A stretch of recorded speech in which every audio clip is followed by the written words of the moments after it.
நம்முடைய நீதி அரசர் இங்கே தெளிவாக இந்த சட்ட நுணுக்கத்தை பற்றி இந்த 105வது சட்ட திருத்தம் இனி கிரிமிலேயர் என்கின்ற முறையை முற்றிலுமாக நீக்கிவிடுகின்றது என்கின்ற ஒரு தகவலை சொல்லியிருக்கின்றார்கள்.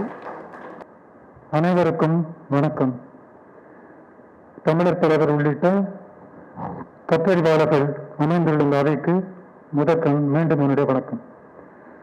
இடஒதுக்கீடு என்பது reservation. Reservation, the concept of reservation is known to us Tamil Nadu more than any other state, because we are right from 1916 we are advocating reservation, and from 1927 onwards we were enforcing, exercising, enjoying reservation in Madras province. Though in 1927 it was reserved only for non-Brahmin Hindus but not to backward class Hindus. Only in 1947 the reservation was extended even to backward class Hindus by Omandur Ramasamy Reddyar. So when this reservation was in force, actually in practice, the constitution was drafted from 1946 to 1949. At that point of time, when the after independence, the largest province in British India was Madras province. In this Madras province, we have been practicing following reservation right from 1927 onwards. But the Constitution Drafting Committee did not take cognizance of this reservation policy we have been adopting right from 1927 onwards. It was completely, though there are 49 members from Madras province representing this committee, this drafting the Constituent Assembly, including C. Subramaniam, Kamaraj, Omandur Ramasamy Reddyar, Kakkan, and Muniswamy Pillai, and so many others were representing. Not even one person objected or insisted that reservation should be made even for backward classes in the Constitution. Therefore, there was no reservation made for backward classes as we have been following right from 1927 onwards. However, at the same time, the Constitution reserved for scheduled castes and scheduled tribes. That is because in the Article 330 to 32, reservations have been made in the assemblies and parliament. Therefore, it was necessary for the Constituent Assembly to define what is the meaning of scheduled castes and scheduled tribes. Therefore, Article 366, 24 and 25 defines scheduled castes and scheduled tribes. But Article 16, clause 4, permitted and enabled Parliament to states to make reservation in the government state employment under the state. But the term used there was the reservation may be made for backward classes of citizens. But what is the meaning of backward classes? That was not defined in the Constitution. Therefore, the problem arose, what is the meaning of backward classes? But scheduled castes and scheduled tribes was also included in the backward classes, that is everybody knows. Even just Dr. Baba Saheb Ambedkar also stated somewhere, sometime, the word backward classes is nothing more than certain specified castes included in the list. That is what he said. But it was restricted only to scheduled castes and scheduled tribes. There were no reservations for backward classes as we have been following. That is the reason why immediately the Chandraman Dararajan case resulted in a failure. It struck down communal vote which was followed in India, Tamil Nadu. Then after that the First Amendment came, Article 15(4) was introduced.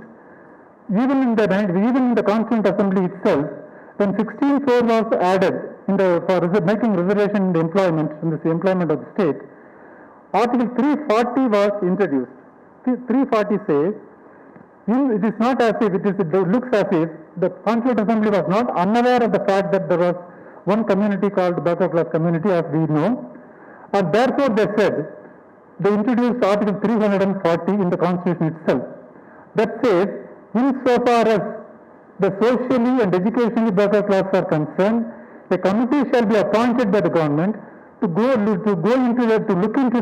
identify the problems faced by the backward classes, by those communities, by socially educational backward classes, and to make appropriate recommendations to the government. So 340 requires the government to appoint a committee to find out the difficulties faced by the socially and educationally backward class of citizens. But even this phrase, when Article 15(4) was introduced into the Constitution, where specifically a phrase, the socially and educationally backward classes have been introduced, that term was not defined. The most important aspect is the definition must be there to understand what it is. Normally in any constitution you will not find definitions. That is another aspect. I have also stated definition should not be there in the constitution. But here, when all the other things are defined, when social education backward classes is not defined, it's something not a correct attitude. Therefore, all the problems arose, and that was the reason. And the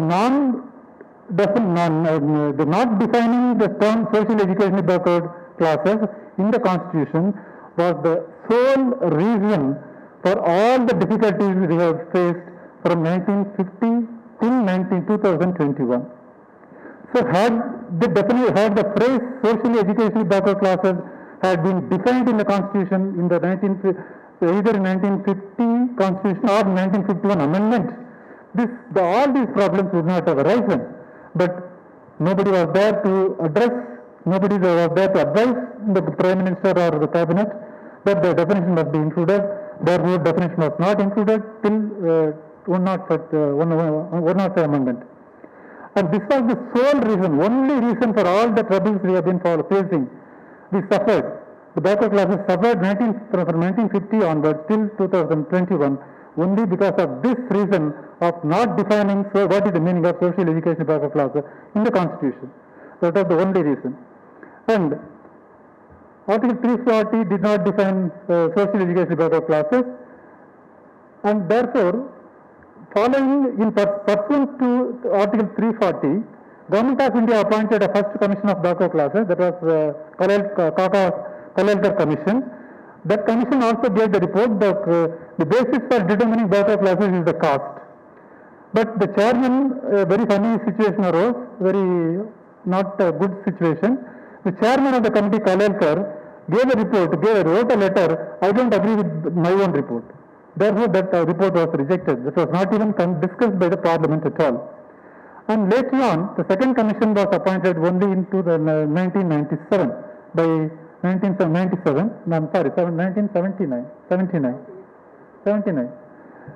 That was Mandal Commission.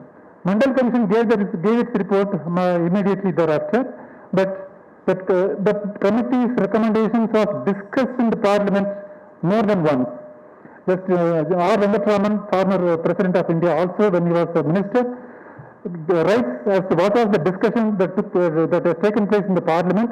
And subsequently in 83, once again, the report was discussed, and that PC Sethi records that the government wants to implement the recommendations of the Mandal Commission in 1983, but nothing was done.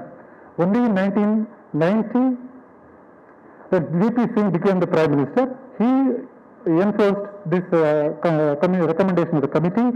And even there, he wanted to be very cautious. He wanted to toe a very cautious, safe line. Therefore, he did not bring reservations for both employment and education, but he brought only for employment. That was so only for state employment, 27% reservation was made by VP Singh. That was by office memorandum in the year 1990. But he did not continue for a long time as a Prime Minister. He was dethroned. Thereafter, V.P. Narasimha Rao became the Prime Minister. P.V. Narasimha Rao. And he passed another memorandum whereby he introduced 10% to be reserved for economically backward classes. And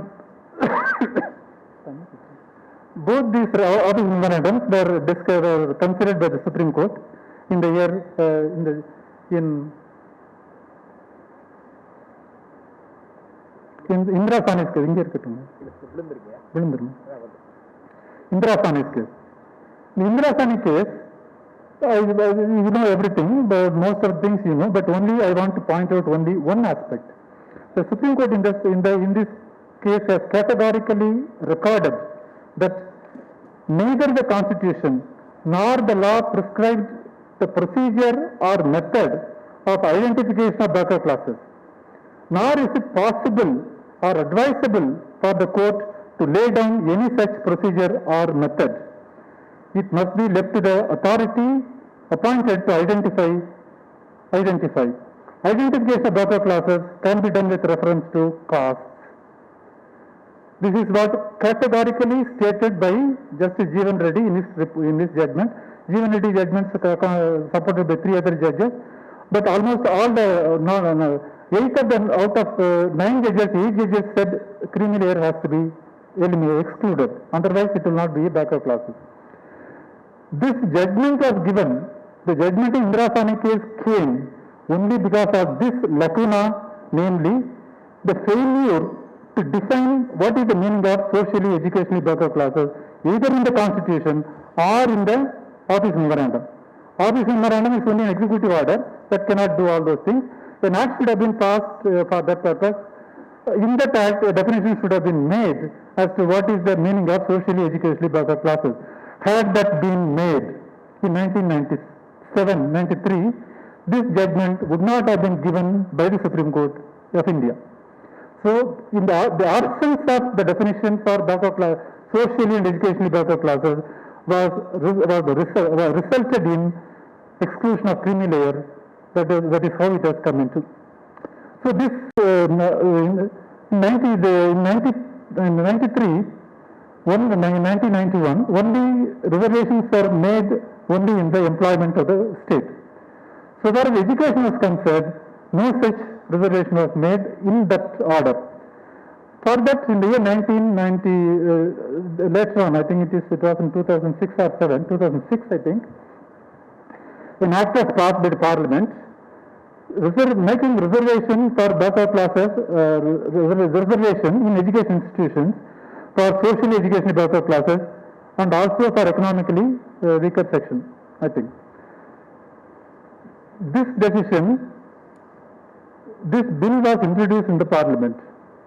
Even before the bill became an act, a public interest litigation was filed by Ashok Kumar Thakur. On his name you can find number of cases filed by him. He has filed repeatedly number of cases on various, mainly on this reservation, and he filed a PIL before the Supreme Court. Even before the act was made, even before the amendment was passed, it became an act. At the bill stage itself, a petition was filed, a PIL was filed. It is a very strange situation where case could be admitted by the Supreme Court even when it has not become an act. It was premature at that point of time. The court should have thrown it out as it is premature, but yet it was admitted, and that was Ashok Kumar Thakur case versus Union of India. That was decided in 2008. In that case,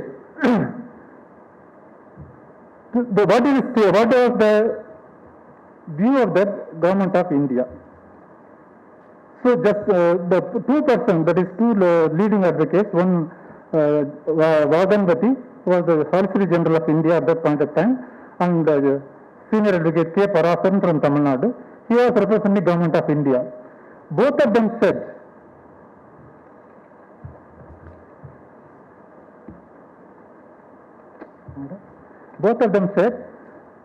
exclusion of creamy layer is a bad policy. This is recorded by Justice Dalvid Bhandari in his judgment on paragraph 14. He says exclusion of creamy layer is a bad policy. It is a statement made in the Supreme Court not by ordinary person, ordinary advocate, but the Solicitor General of India. That means he represents the view of the Government of India. The Government of India's view was that exclusion of creamy layer is a bad policy. Parasaran also endorses this and say it is a bad policy. But yet the Supreme Court said creamy layer should be excluded. Here I want to point out one thing. In Indrasani case, the reason for exclusion of creamy layer was the absence of definition of social education backward classes. Because that is why they say neither the constitution nor the law prescribe the method of defining. Therefore, in the absence of that, we cannot do that. We cannot define that. Therefore, we don't define that. Only the state can define. Only the government can define. All those things were categorically stated in that judgment. In Ashok Kumar case, Justice K.G. Balakrishnan, and he gives a separate judgment by himself. Justice Arjit Pasayat and Thakur, he gave two persons to give a different judgment. Justice R.S. Ravindran gives a separate judgment, and Dalvik Bandari gives a separate judgment. Four judgments are there. In that, Justice Balakrishnan has stated like this. In paragraph 155, it is stated, as noticed earlier, because there he is referred to so many judgments of the Indrasani case, where it said exclusion of creamy layer, why it is necessary to exclude the backward class, creamy layer from the backward classes, list of backward classes. All those things he records, he extracts everything, and finally he says, as earlier referred, because he refers to that earlier, backward classes, because in this act, Section 2G defines what is the meaning of social education backward classes. Unlike the OBC, unlike in the Office Memorandum of 1990, in this act, OBC, SCBC has been defined in the act itself. Section 2G defines what is the meaning of social education backward classes. He says, as noticed earlier, backward classes defined in Section 2G does not exclude creamy layer. It is a known fact. Definition is there. Definition of government says we do not want to exclude creamy layer. That is what the government also says in the argument. The government's exclusion of creamy layer is a bad policy according to the government of India. But the judge says, therefore, as noticed earlier, backward class defined in Section 2G does not exclude creamy layer. Therefore, we make it clear that backward classes as defined in Section 2G of the Act must be deemed to have been such backward classes by applying the principle of exclusion of creamy layer. Though the definition does not exclude creamy layer, the government of India representative says the government policy does not exclude creamy layer. The court also records the government Section 2G does not exclude creamy layer, but still the court goes on to say we want to exclude creamy layer. That is how in the education also the creamy layer has been crept in. Here I want to point out one more thing. This Justice Balakrishnan judgment is a bench of 5 judges, whereas Indrasani's decision of 9 judges. So the decision of 9 judges is binding on the 5 judges. When the 9 judges say neither when the Constitution defines or when the Act defines, they are bound by that. The 5 judges say they are not bound by that. I leave it with that. I don't want to comment beyond this because it may go in a different line. So I don't want to comment beyond that. So this is how it has come into reservation. Exclusion of creamy layer was made applicable even in education institutions. Here there is one other important aspect most of us fail to understand, fail to note. Even though we know that, we fail to understand. That is, Indrasani case was decided only on the employment under the state. It did not decide on the issue of educational institutions, admission to education institutions. Therefore, any decision given by Indrasani case is not extended to education institutions. It has been majority of judges categorically stated in the Indrasani case that till that time, so right from Balaji's case up to Indrasani case, every Supreme Court has said Article 15, the social education backward classes referred to in Article 15.4 and backward classes referred to Article 16.4 are one and the same. There is no difference between the two. both identically means the same, it does not mean differently. That is what the Supreme Court said. It is a consistent view of the Supreme Court right from Balaji till Indrasani. But Indrasani case, they said social education backward class is different, backward class is different. Backward class is much wider, therefore both do not mean the same thing. Therefore, the decision given in Indrasani case is confined only to employment under the state. It is not extended, it is not applicable to the education institutions. But in the another important thing we know is that in Indrasani case, though the decision, the question was only with respect to, only limited to whether the state can, whether central government or the government of India can reserve seats in education institutions run by it, education institutions. No, I'm sorry. In Indrasani, whether the government of India can reserve seats for in the government employment. That was the only issue. But the Supreme Court in this case went beyond its scope. That is what I would say. It went beyond its scope and said, what we say regarding exclusion of creamy layer is applicable even to states, even to state law. Even the states have to exclude creamy layer. Within 4 months, it must be done by the government of India, and within 6 months, the states must, all the states must exclude creamy layer, otherwise it will not be valid. So this goes beyond the jurisdiction of Supreme Court itself. That's what I would say. I think it is in that manner only. But still, it was an order passed under Article 142, Constitution of India.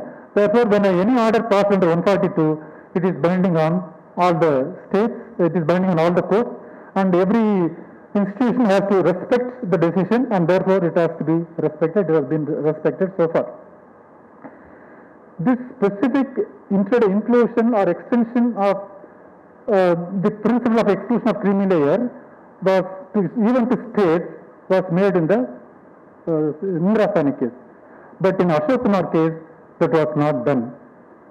In Ashok Kumar case, it was only restricted only to the institutions run by Government of India.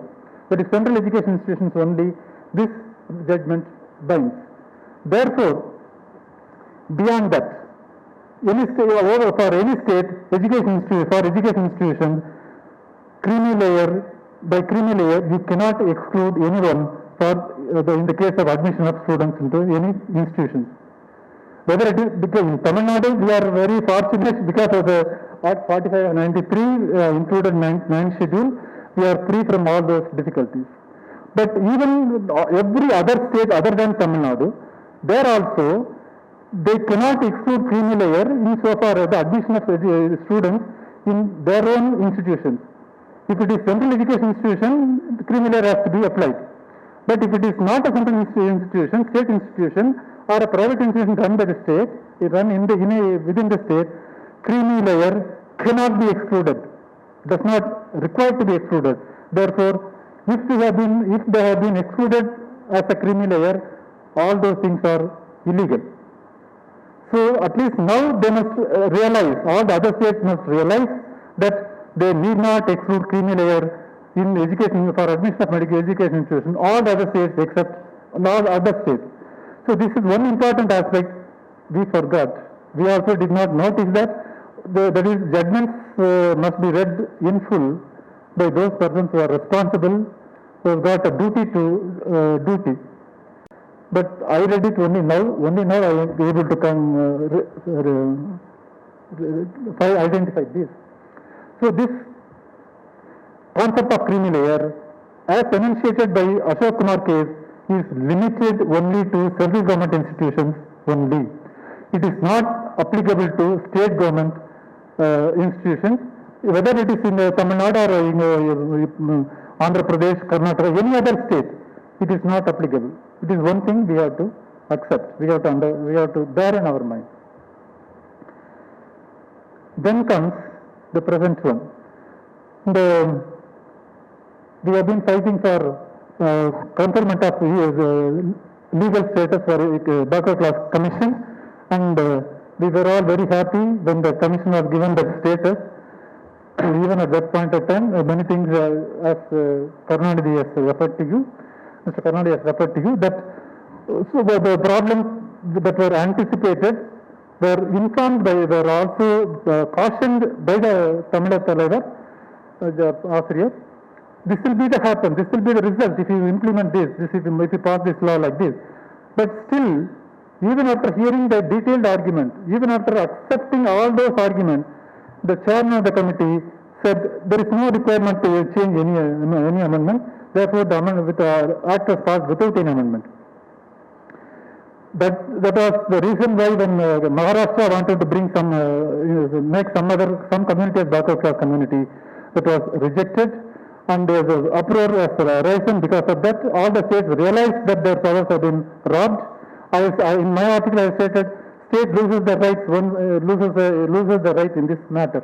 I have written like that. That was how it was. The government of India was compelled to bring this amendment, constitutional amendment, 105 Amendment Act. I have written in my book, in 2000, which was published in 2009, which was released by Asriyar in LLA building, that was in 2009.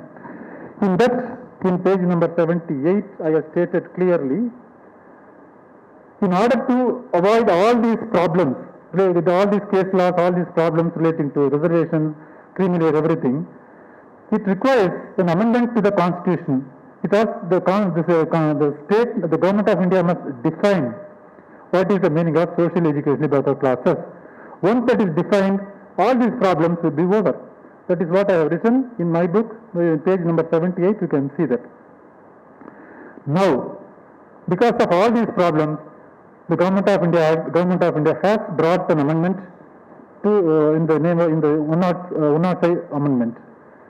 This amendment introduces or clarifies or defines what is the meaning of socially and educationally backward classes. This is how it is defined. Article 366, clause 26C, it defines social educational backward classes in this manner. Socially and educational backward classes means any backward class as are deemed under Article 342A for the purpose of central government or the state or the union territory, as the case may be.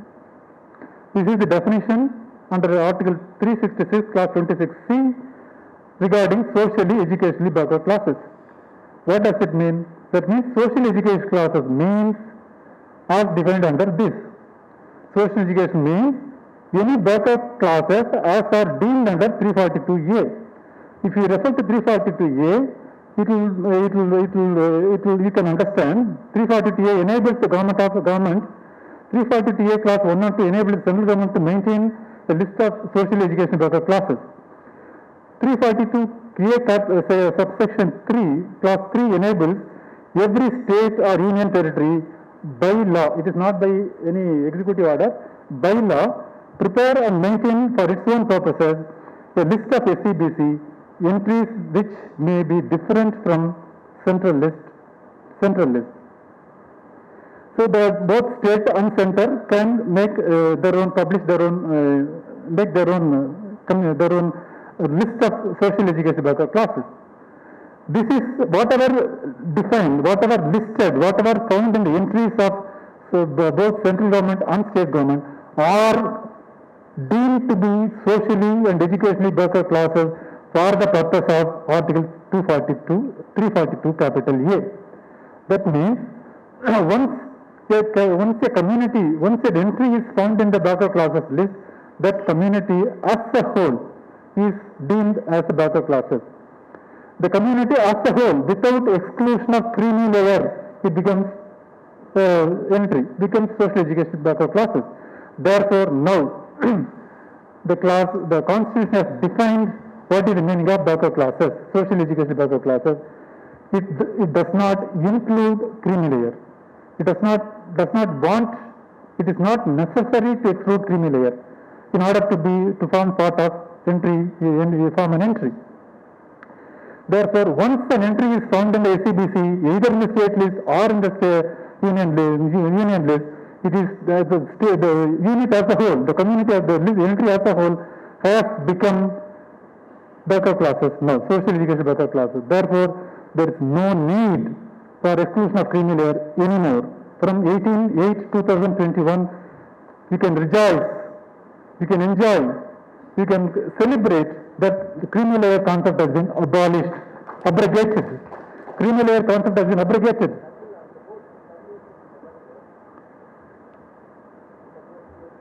Article 342A class 1 and 2 enables the central government to maintain a list of social education backup classes for its own purpose. 342A3 enables every state or union territory by law to prepare and maintain for its own purpose a list of social education backup classes, entries which may be different from so and so.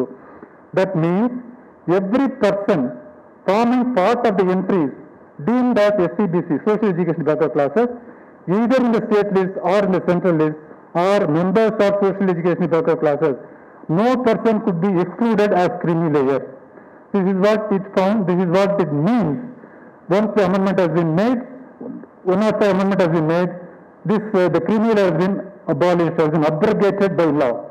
The creamy layer concept brought in by the Supreme Court in Indira Sawhney case under Article 142 has been abrogated by law by Constitutional Amendment 102 Amendment in the year 2021. Any decision given by under Article 142 is only a temporary measure. Article 142 though enables the Supreme Court to make any order for doing complete justice in a particular issue, still it is only a temporary law until President by order makes a law, makes an order. So President here refers only to the Parliament. When the Parliament makes a law, President signs it, only then it becomes a law. Therefore, when the presidential order is made after subsequent to the decision of the Supreme Court under 142, the President order alone binds, not the 142 judgment. Therefore, the judgment of the Supreme Court in Indira Sawhney case is no more a good law.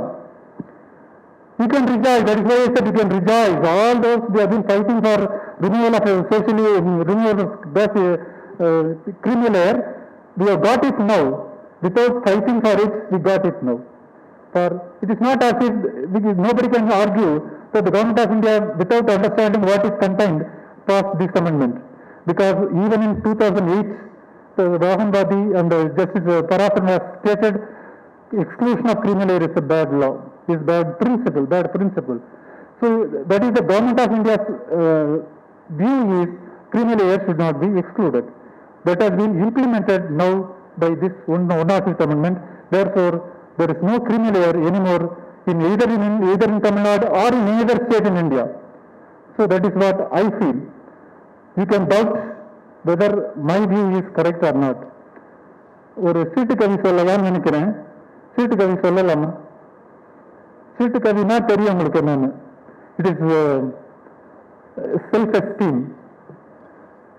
I have given number of judgments. I have given drafted number of acts. No judgment of mine has been reversed by the Supreme Court till today. No law drafted by me has been declared invalid by any court, including Supreme Court. In some of my judgments were reversed in the Madras High Court by some judges. But when it went to Supreme Court, their judgment was reversed and my judgment was restored. That is all. And one more thing, as a student also, those who studied my book would have known that when I was a student, I wrote an article in international law. What I said in 1973 in my article about international law, the Constitution of India was amended in 1976, that is 40th Amendment or 39th and 40th Amendment, in the law of the sea, and that has become international law in the year 1982. So what I have said, I will not say anything just like that. Without thinking, going deep into that, I will not say anything. And this is what my conclusion. The creamy layer is no more valid. It is not in practice now. Thank you so much for all. நம்முடைய நீதி அரசர் இங்கே தெளிவாக இந்த சட்ட நுணுக்கத்தை பற்றி இந்த 105வது சட்ட திருத்தம் இனி கிரீமி லேயர் என்கின்ற முறையை முற்றிலுமாக நீக்கி விடுகின்றது என்கின்ற ஒரு தகவலை சொல்லியிருக்கின்றார்கள். அவர்கள் அதற்கு முன்பாக சொல்லப்பட்ட அவருடைய செய்தியில இதுவரை பிற்படுத்தப்பட்ட மக்களுக்கான பல்வேறு இடர்பாடுகள் வந்ததற்கான காரணம் என்னவென்று சொன்னால், அரசியல் சட்டத்திலே பிற்படுத்தப்பட்டோர் பட்டியலை பற்றி எந்த விதமான ஒரு விளக்கம் டெஃபினிஷன் இல்லை. பட்டியலின மக்களுக்கு இருக்கின்றது, பழங்குடி மக்களுக்கு இருக்கின்றது, ஆனால் பேக்வர்ட் கிளாஸஸ் யார் என்பது பற்றி இங்கேயும் ஒரு டெஃபினிஷன் இல்லை. ஆகவேதான் இந்த இடர்பாடுகள் நமக்கு தொடர்ந்து வந்திருக்கின்றன. இதற்கு முன்பாக அசோக் குமார் தாக்கூர் வழக்கு 2006 கல்வி சம்பந்தமான வழக்கிலும் இது பற்றி அங்கே சொலிசிட்டர் ஜெனரல் அவர்களும் பராசரன் அவர்களும் சுட்டிக்காட்டியதற்கு பிறகும் கூட நீதிமன்றம் அதனை ஏற்காமல் அவர்கள் கிரீமி லேயர் முறையை கல்வியிலும் புகுத்தி விட்டார்கள். ஆகவே இந்த விளக்கம் இருந்திருந்தால் இந்த இடர்பாடுகள் எல்லாம் வந்திருக்காது என்பது அவருடைய கருத்தாக அமைந்திருக்கின்றது. அது மட்டுமல்ல, இந்திரா சாஹனி வழக்கு 9 நீதிபதிகள் கொண்ட வழக்கு என்பது அவருடைய வழக்கின் தீர்ப்பு அங்கு வேலை வாய்ப்பு மட்டும் அதிலே இருக்கின்றது, மற்ற செய்திகளுக்கு அவருடைய அந்த தீர்ப்பு பொருந்தாது என்பது ஒரு கருத்தாக இருக்கின்றது. அதே போல அசோக் குமார் தாக்கூர் வழக்கு என்பது கல்வி சம்பந்தமாக ஒன்றிய அரசினுடைய கல்வி நிலையங்களில் பிற்படுத்தப்பட்டோருக்கு இடஒதுக்கீடு தருவது சம்பந்தமான தீர்ப்பு என்பது ஒன்றிய அரசு நடத்துகின்ற கல்வி நிலையங்களுக்கு மட்டும்தான் பொருந்தும், மாநிலங்கள் நடத்துகின்ற கல்வி நிலையங்களுக்கு அந்த தீர்ப்பு பொருந்தாது. ஆகவே அந்த மாநிலங்களில் இருக்கக்கூடிய கல்வி நிலையங்களில் கிரீமி லேயர் என்பது எங்கேயும் அவர்கள் நிறைவேற்ற வேண்டாம் என்பது அவருடைய கருத்தாக இருக்கின்றது. இறுதியாக 105வது சட்ட திருத்தத்திலே அவர்கள் சொன்ன செய்திகள் என்னவென்று சொன்னால், அதிலே இந்த பிரிவுகள் திருத்தம் செய்யப்பட்டிருக்கின்றன. ஏற்கனவே இருந்த 102வது திருத்தத்திலிருந்து மாறுபட்டு சில விளக்கங்களை தந்திருக்கின்றார்கள். முதன்முறையாக socially and educational backward classes யார் என்கின்ற ஒரு டெஃபினிஷன் இந்த சட்டத்திலே வந்திருக்கின்றது. அதாவது பிரிவு 366 உள்பிரிவு 26C பிற்படுத்தப்பட்டோர் பற்றி ஒன்றிய மாநில அரசுகள் மற்றும் ஒன்றிய பிரதேசத்தில் 342A பிரிவில் கூறப்பட்டுள்ளோர் பிற்படுத்தப்பட்டோர் என கருதப்படுவார்கள்.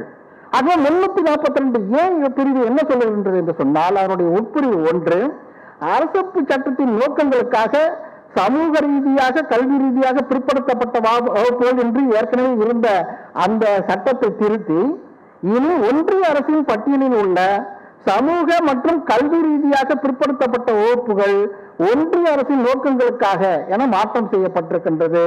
அதே போல அதில் விளக்கம் என்ன சொல்லப்பட்டிருக்கின்றது என்று சொன்னால், ஒன்றிய அரசின் பட்டியல் என்பது ஒன்றிய அரசால் தயாரிக்கப்பட்டு பயன்படுத்தப்படும் சமூக ரீதியாக கல்வி ரீதியாக பிற்படுத்தப்பட்ட வகுப்புகளின் பட்டியல். ஆக சென்ட்ரல் கவர்மெண்ட் அந்த சென்ட்ரல் லிஸ்ட் அதுதான் பிற்படுத்தப்பட்டவருடைய பட்டியல் என்று வரையறை செய்யப்பட்டிருக்கின்றது. அதே போல அதில் உள்பிரிவு 1 மற்றும் 2 ஆகியவற்றில் எது குறிப்பிடப்பட்டு இருந்தாலும் ஒவ்வொரு மாநிலமும் அல்லது யூனியன் பிரதேசமும் சட்டப்படி அதன் சொந்த நோக்கங்களுக்காக சமூக ரீதியாக கல்வி ரீதியாக பிற்படுத்தப்பட்ட வகுப்புகளின் பட்டியலை தயாரித்து பராமரிக்கலாம். இந்த பட்டியல் ஒன்றிய அரசின் பட்டியலிருந்து வேறுபட்டும் இருக்கலாம் என்று விளக்கம் அளிக்கப்பட்டிருக்கின்றது. ஆகவே இதன்படி இனி இந்தியா முழுவதும் பிற்படுத்தப்பட்டோரை கிரீமி லேயர் என்கின்ற வகைப்படுத்தி அவர்களை அந்த இடஒதுக்கீட்டில் விலக்கி வைக்க முடியாது என்பதுதான் ஐயா அவருடைய கருத்தாக அமைந்திருக்கிறது. நன்றி, வணக்கம்.